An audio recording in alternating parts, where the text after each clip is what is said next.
नमस्कार, आप देख रहे हैं आवाज इंडिया, देश की भरोसेमंद आवाज। मैं हूं अजीत। खबरों का सिलसिला शुरू करने से पहले आइए सबसे पहले एक नजर डालते हैं आज की हेडलाइंस पर। टीएमसी नहीं चाहती बेटियां सांसद या विधायक बने, बाकुंडा रैली में गरजे पीएम मोदी। हॉर्मुज तनाव के बीच ईरान ने भारतीय जहाज को लौटाया, ऑडियो मैसेज वायरल। लेंसकार्ट का बड़ा ऐलान, कर्मचारियों को धार्मिक पहचान के साथ काम करने की अनुमति। और मुंबई में डोमिनोज पिज्जा सेंटर पर अवैध एलपीजी गैस का खुलासा, चेंबूर देवनार में 2 केस दर्ज। अब खबरें विस्तार से। नरेंद्र मोदी ने पश्चिम बंगाल के बांकुड़ा जिले के विष्णुपुर में चुनावी जनसभा को संबोधित किया। उन्होंने भीड़ और जनसमर्थन की सराहना की। उन्होंने कहा कि यह उत्साह और गुस्सा राज्य की बेरहम सरकार के खिलाफ लोगों की भावनाओं को दर्शाता है। पीएम मोदी ने टीएमसी पर आरोप लगाते हुए कहा कि वे नहीं चाहती कि बंगाल की बेटियां विधायक और सांसद बने। उन्होंने दावा किया कि टीएमसी ने राज्य की महिलाओं और बेटियों के साथ विश्वासघात किया है। भाजपा महिला सशक्तिकरण और सुरक्षा के प्राथमिकता देती है और बेटियों को राजनीति में आगे बढ़ने के लिए काम कर रही है। ईरान की इस्लामिक रेवोल्यूशनरी गार्ड कोर ने स्ट्रेट ऑफ हॉर्मुज से गुजर रहे भारतीय जहाज को रोककर उसे तुरंत अपने पोर्ट लौटने का निर्देश दिया। यह घटना शनिवार 18 अप्रैल की है, जब जहाज और ईरानी नौसेना के बीच बातचीत का ऑडियो रिकॉर्ड हुआ। वायरल ऑडियो में ईरानी अधिकारी ने स्पष्ट कहा कि हॉर्मुज जलडंबरों मध्य अभी बंद है और तुरंत वापस लौट जाएं। इसके जवाब में भारतीय जहाज के कप्तान ने निर्देश स्वीकार करते हुए वापसी की पुष्टि की। बाद में जहाज ने अपना रूट बदल लिया और लौट गया। इससे पहले ईरानी गन बोट्स द्वारा भारतीय झंडे वाले जहाज़ों पर फायरिंग की भी खबर सामने आई। हालांकि किसी के हाथाहाथ होने की जानकारी नहीं मिली। लेंसकार्ट ने घोषणा की है कि उसके सभी स्टोर्स में कर्मचारी अब बिंदी, तिलक, सिंदूर, कलावा, मंगलसूत्र, कड़ा, पगड़ी और हिजाब सहित किसी भी धार्मिक या संस्कृति पहचान के साथ काम कर सकेंगे। कंपनी ने इसके साथ नई इन स्टोर स्टाइल गाइड भी जारी की है, जो कर्मचारियों की व्यक्तिगत पहचान को सम्मान देने पर आधारित है। लेंसकार्ट ने सोशल मीडिया प्लेटफॉर्म एक्स पर पोस्ट कर कहा कि यह कोई छूट नहीं बल्कि उनकी कंपनी कल्चर का हिस्सा है। अगर किसी पुरानी बात से कर्मचारियों को असहजता हुई तो कंपनी ने इसके लिए माफ़ी भी मांगी है। कंपनी ने स्पष्ट किया कि अब सभी नीतियों और ट्रेनिंग मटेरियल्स में यही मूल्य शामिल किया जाएगा। मुंबई में एलपीजी गैस की कालाबाजारी के खिलाफ चलाए जा रहे विशेष अभियान के तहत कल नागरिक आपूर्ति विभाग ने बड़ी कार्रवाई की, जिसमें डोमिनोज पिज्जा सेंटर में अवैध रूप से एलपीजी गैस के उपयोग का मामला सामने आया। चेंबूर और देवनार में 2 अलग अलग डोमिनोज आउटलेट्स पर छापेमारी की गई, जहां बिना बिल के सिलेंडर का उपयोग किया जा रहा था। चेंबूर स्थित आउटलेट में 8 एलपीजी सिलेंडर जब्त किए गए, जबकि देवनार वाले सेंटर से 19 सिलेंडर बरामद हुए। दोनों मामलों में कुल मिलाकर लगभग 75,000 रुपए से अधिक का माल जब्त किया गया। इस कार्रवाई के बाद तिलकनगर और गोवंडी पुलिस थाने में 2 अलग अलग एफआईआर दर्ज की गई।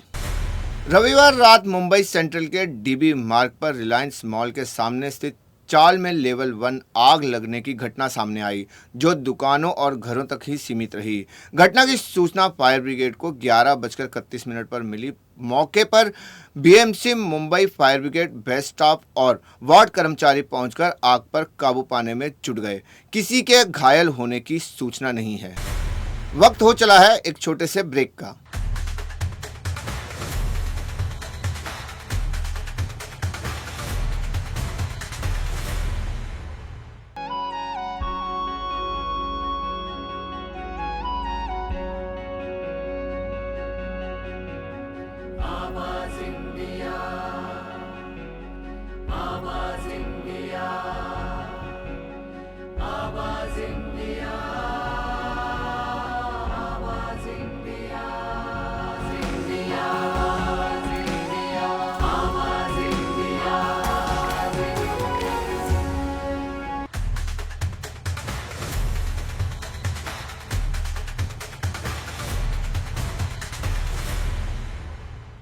ब्रेक के बाद आप सभी का स्वागत है। जयपुर की राजस्थान यूनिवर्सिटी में रसोई गैस की किल्लत और बढ़ती कीमतों के कारण मुख्य कैंटीन पिछले 5 दिनों से बंद पड़ी है, जिससे हजारों छात्रों के खान पीने की भारी परेशानी का सामना करना पड़ रहा है। कैंटीन संचालक ने गेट पर नोटिस लगाकर स्पष्ट किया कि बढ़ती लागत और सप्लाई संकट के कारण संचालन संभव नहीं है। कमर्शियल एलपीजी सिलेंडर की कीमत पहले जहां लगभग 850 रुपये थी, वहीं अब यह बढ़कर 3000 रुपये तक पहुंच गई है और बाजार में गैस मिलना भी मुश्किल हो गया है। कैंटीन बंद होने से छात्रों, शिक्षकों और कर्मचारियों को रोजमर्रा की दिक्कतों का सामना करना पड़ रहा है। पश्चिम बंगाल में विधानसभा चुनाव से पहले ईडी ने बड़ा कदम उठाते हुए कोलकाता पुलिस के डिप्टी कमिश्नर शांतनु सिन्हा बिस्वास के आवास पर छापेमारी की। टीम रविवार सुबह बालीगंज के फन रोड स्थित उनके घर पहुंची और तलाशी अभियान शुरू किया। जानकारी के अनुसार डीसीपी बिस्वास पहले कालीघाट पुलिस स्टेशन के थाना प्रभारी रह चुके हैं, जो मुख्यमंत्री ममता बनर्जी के भवानीपुर विधानसभा क्षेत्र के अंतर्गत आता है। मामला कथित रूप से सोना पप्पू सिंडिकेट केस से जुड़ा है, जिसमें अवैध गतिविधियों और मनी ट्रेल की जांच हो रही है। ईडी ने कुल 3 ठिकानों पर छापेमारी की, जिनमें 2 जगह विश्वास से जुड़े हैं और एक जाय कामदार का है। दीपिका पादुकोण और रणवीर सिंह के घर एक बार फिर खुशियां दस्तक देने वाली हैं। वे जल्द ही दूसरी बार पेरेंट्स बनने वाले हैं। कपल ने सोशल मीडिया पर एक पोस्ट शेयर किया, जिसमें उनकी बेटी दुआ नजर आ रही है, हालांकि उसका चेहरा दिखाई नहीं दिया। फोटो में दुआ के हाथ में प्रेगनेंसी टेस्ट किट दिखाई दे रही है। साथ ही दीपिका और रणवीर के हाथ भी नजर आ रहे हैं। दीपिका ने पोस्ट के कैप्शन में एविल आई इमोजी शेयर किया है, जिसके बाद फैंस और सेलेब्स ने उन्हें बधाइयां दी। परिणीति चोपड़ा, समता रूप प्रभु, भूमि पेडनेकर और अन्य सितारों ने भी इस खुशखबरी पर रिएक्शन दिया है। अजीत आगरकर को बीसीसीआई की ओर से बड़ा तोहफा मिलने वाला है, जहां उनके कॉन्ट्रैक्ट में बढ़ोतरी की संभावना जताई जा रही है। रिपोर्ट्स के मुताबिक आगरकर के कार्यकाल में भारत ने 3 आईसीसी ट्रॉफियां जीती हैं, जिससे बोर्ड उनके प्रदर्शन से काफ़ी प्रभावित है। उनके मौजूदा कॉन्ट्रैक्ट की अवधि जून 2026 में ख़त्म हो रही है, जिसे अब जून 27 तक बढ़ाया जा सकता है। उनके कार्यकाल में टीम इंडिया ने 2024 टी20 वर्ल्ड कप, 2025 चैंपियंस ट्रॉफी और 2026 टी20 वर्ल्ड कप जीता है। साथ ही 2023 वर्ल्ड कप का फाइनल भी भारत ने खेला था।